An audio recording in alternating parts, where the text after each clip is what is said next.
Paalala po sa mga may hika, hinay-hinay lang sa pagbibilad sa araw dahil makasasama raw ang sobrang init. Pinag-iingat din ng DOH o ng Department of Health ang publiko sa sore eyes na uso rin ngayon. May report si Trisha Zafra. Hanggat may araw, karaniwang nasa kalsada at dumedilihensya sa pagpapark ng mga motorista si Aling Consolacion Perez, 74 na taong gulang. Pero ngayon, garahe muna siya sa bahay dahil sa sobrang init na nagpapalala raw ng kanyang kondisyon. Ito nga po, inihika nga ako.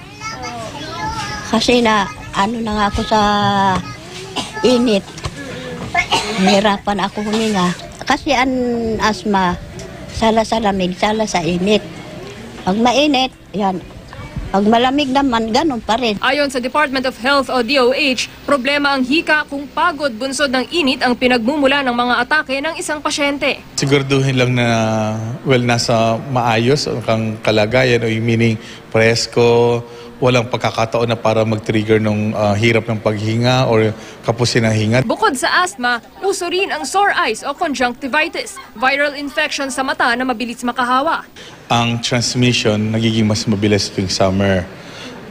Ito yung mga panahon na halimbawa yung mga bata, magkakasama, magkakalaro. So tendency, naghahawakan ng kamay, yung mga gamit nila mga laruan, nagsishare sila. Siguruhin lang daw na bago at pagkatapos ng mga sosyalan, mapabata man o matanda, maghugas mabuti ng kamay. Kung may sore eyes na, magpatingin agad sa doktor para mabigyan ng gamot. Manatili rin muna sa bahay habang nagpapagaling para hindi makahawa.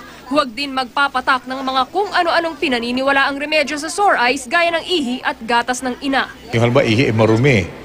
So kung ipapatak natin sa mata, just, parang napakarumi para gamitin siyang pamatak. Gatas ng ina daw dahil mapoprotection daw ang mata. But then these are all means and practices na hindi naman siya talaga na-validate na kung pwede ba to o hindi. Hindi rin totoo yung halimbawa nakapagtitigan kasi isang may sore eyes, magkaka-sore eyes ka na rin.